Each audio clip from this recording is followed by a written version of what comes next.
we are now so glad to have our special guest, Valerie Jarrett, on board. Ms. Jarrett, thank you for joining us. It is such an honor to have you to help us here in North Carolina, where we are trying to do such great things for Democrats. First of all, let us check in. How are you doing? And maybe could we just start with, in the midst of coronavirus, Black Lives Movement, the Trump presidency, 2020 election year, how are you processing all of this? Well, it's a lot, Representative Meyer. Let me say, and I know just as many of you who are watching are going through your own processing. It's been quite an extraordinary year. I have to start by saying, though, that my grandfather's family, Robert Roshan Taylor, is from North Carolina, Wilmington, North Carolina. So I feel as though being with you all tonight is a little bit like going home. And in fact, I tweeted out earlier today that my great-grandfather, Henry Taylor's father, Agnes Taylor, was not just his father, but his owner. And I think during this time, it's important that we tell our story so that people appreciate that, these conversations about the Confederate flag or monuments supporting people who supported the Confederacy are really personal for African Americans who have this history, and that, as far as we're concerned, there's nothing that should be honored. And I know a lot of folks generally share that philosophy. And so in a sense, it's the most extraordinary times. I mean, there's a lot of pain and anger and frustration and fear that has been building for generations. And I'm old enough to remember the civil rights movement. I was a child, but I remember demonstrations that lasted over a year, for example, the Montgomery bus boycotts, and the passion and enthusiasm that went into those. But I will tell you what we're seeing in all 50 states around our country right now in support of improving the relationship, not just between law enforcement and communities of color, but to finally reckon with the racial wounds that were never properly addressed generations ago.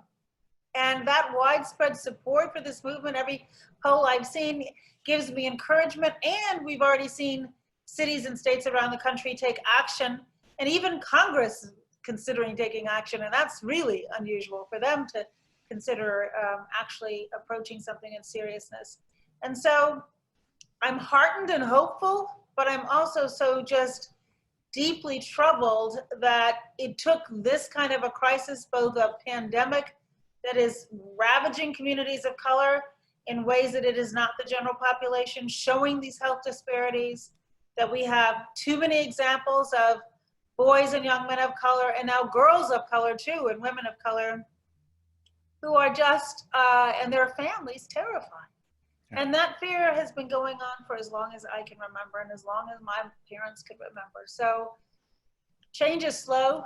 Change, sometimes it feels like a thunderbolt, but only when there have been, folks who've worked for a very long time to build it up. So I'm hopeful, but I'm worried. I say with caution, I hope this isn't just an inflection point. I hope it's actually the beginning of a turning point. I'm really struck by the emotion in the word terror that you used, and the historical context for it. I think we all understand. And I think that that's part of what we're reckoning with right now, and is that terror still goes on.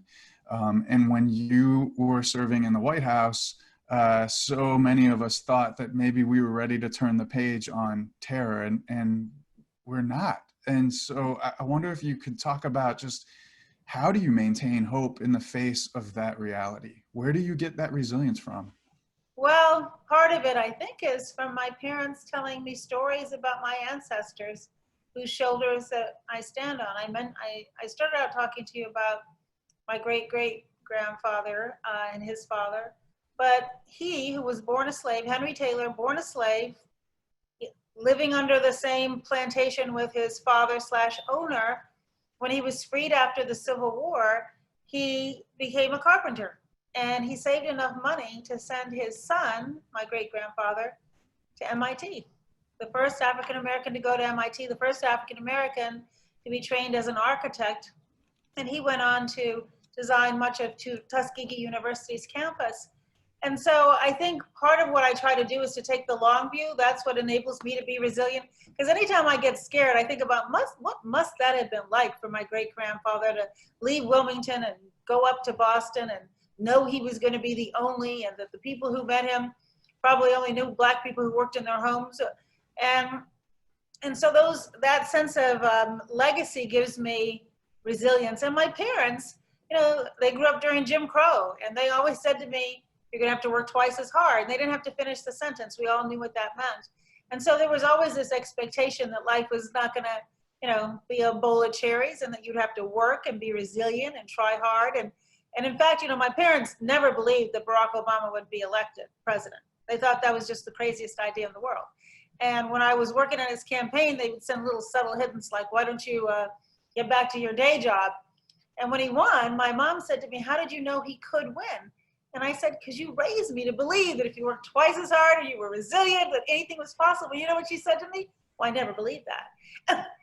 And I realized that she had raised me aspirationally, which is what we all want to do for our children, not shackled by her reality growing up during Jim Crow, but really free to discover my own. And so I think part of my resilience comes from seeing how we have been able to bend that arc, that long arc of the moral universe closer to justice. But we are in this period of change, and it is painful, and it is terrifying for a lot of families around our country. And I think, unfortunately, this is what you have to go through in order to change. You think about John Lewis, who had walked across that Edmund Pettus Bridge, Martin Luther King giving his life. Change is hard. People who own it and have it don't give it up lightly. I know one of the ways that you are trying to work in 2020 is you are doing a ton of work to try and register and engage new voters, and particularly young voters. And, I think what's hard with people who are unlikely voters is their skepticism of the system and that their vote will matter. Yeah. And so as you're communicating with them and the outreach work that your organization is doing, how are you convincing them that in the midst of all this, they should have that hope in the unseen that you have? Well, so I was deeply troubled after the last presidential election to learn that 100 million Americans didn't vote. And so Michelle Obama launched a not-for-profit, nonpartisan initiative called When We All Vote, trying to close both the age and the race gap, knowing that if our democracy would be stronger if more people participated. And I'll tell you, obviously, it's hard to get out the word in this pandemic. And I'm also a lifelong Democrat, so I wear a partisan hat when I'm not wearing my nonpartisan hat, which is why I'm here with you all tonight. But here's the thing. In a bizarre way, the last 6 months have laid bare why elections are so important, if not the last 3.5 years, let's face it.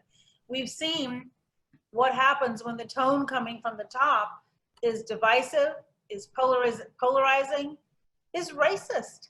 And if that's the leadership of our country, we see the consequences that ripple through. And so with the COVID, I think a lot of folks now have learned who their mayor and their governor are and the positions that they take, because it affects both their life and their livelihood.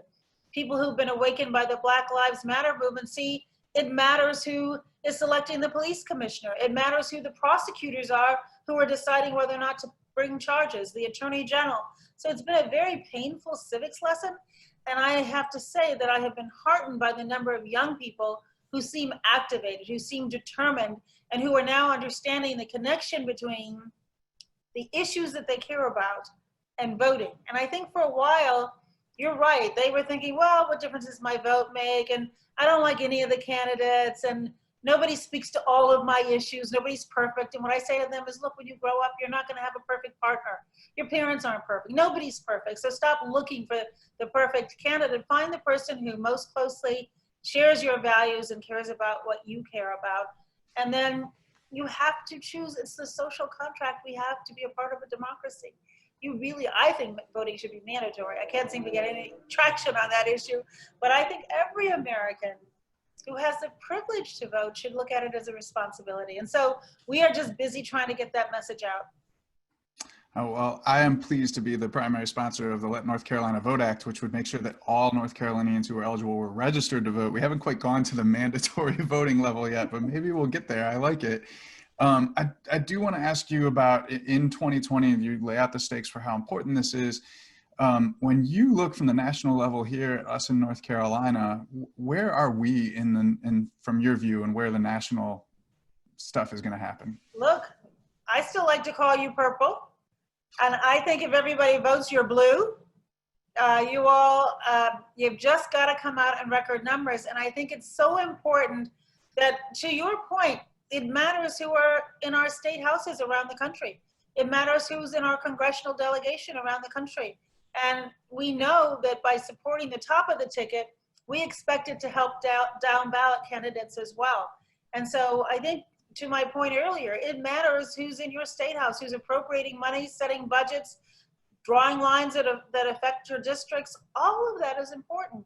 And so we want to win North Carolina on the national level, of course, but we also want to return the state house fully to you, so that laws that you're passing that will make it easier to vote get signed into the law, and then it's on us to try to generate the enthusiasm from the electorate to actually register and turn out to vote and know their rights as well, so that if they do experience voter suppression, they know what to do about it. Yes, yes, yes, yes, yes, yes. Thank you for promoting state legislative races. So here's my other question, though, related to the election is, so great, we all have hope, we have strategy to engage new voters. We could still lose. If Democrats lose in 2020, where will we have failed? What will we have done wrong? Well, if we lose this election, given what we've seen over the last 3.5 years, the way that our country has been torn apart, the plummeting of our reputation around the world. I mean, the fact that the European Union is considering a travel ban so those in the United States can't travel is just one indicator of what the rest of the world is thinking about our leadership right now. And we know that the challenges that we have can't be solved alone. We need global cooperation. From climate change to battling future pandemics, we need to make sure that our reputation is restored around the world. And we need to heal our country. You know, as President Biden talks about the importance of restoring the soul of our country. We're fighting for the soul of our country. I don't know what we look like in 4 more years of a lawless president with a lawless attorney general and a team around him who is afraid to speak up and tell him when they know he's wrong, and without checks and balances in Congress doing their job. I mean, the kinds of the rhetoric, the policies, the legislation, I mean, they're in court before the Supreme Court right now in the middle of a global pandemic trying to repeal the Affordable Care Act. If they are successful, 23 million Americans lose their health insurance right away. 133 million Americans will not be covered because of pre-existing conditions. Their premiums could skyrocket or they could get dropped. Insurance companies can put back in place annual and lifetime caps on your coverage. Young people can't stay on their parents' plans. And what do they say? They say, oh, we're gonna cover pre-existing conditions, don't worry. That's not what their court filing says. What the court filing says is repeal the law, and in 10 years now, they have yet to become able to come up with a replacement. And I could go on for the next hour. So this is the most consequential presidential election in my lifetime. But also, and I hope everybody has learned this lesson, it's not just enough to elect the president. We have to elect a House and a Senate that will support the president's agenda. And we need to make sure that state houses and mayor's offices and county offices around the country also reflect those core values. This isn't something that can simply be done from Washington. So we have a lot of local elected officials, other legislators on here today. What did you learn during your time in the White House that we can use for understanding how to lead in a crisis? Well, you know what? Let me tell you where my tutelage began. Was I started my career in the public sector after having practiced law for 6 years, working in local government. Then for Mayor Harold Washington, I was a lawyer, and then I went on to be his deputy, Mayor Daley's deputy chief of staff, and then ran the Department of Planning and Development. And what I learned at the local level came really in handy at the federal level. And that is, listen, Listen to your constituents. And when you're in local government, you can't hide. They know where you live. They have your phone number.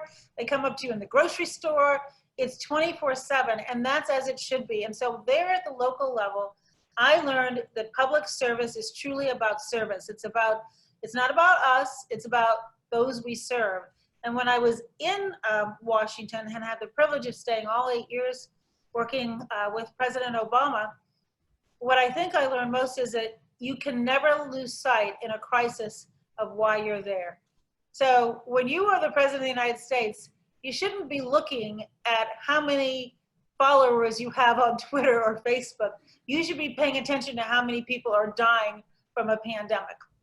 And so the focus has to be outward. It isn't about you. It's never supposed to be about you.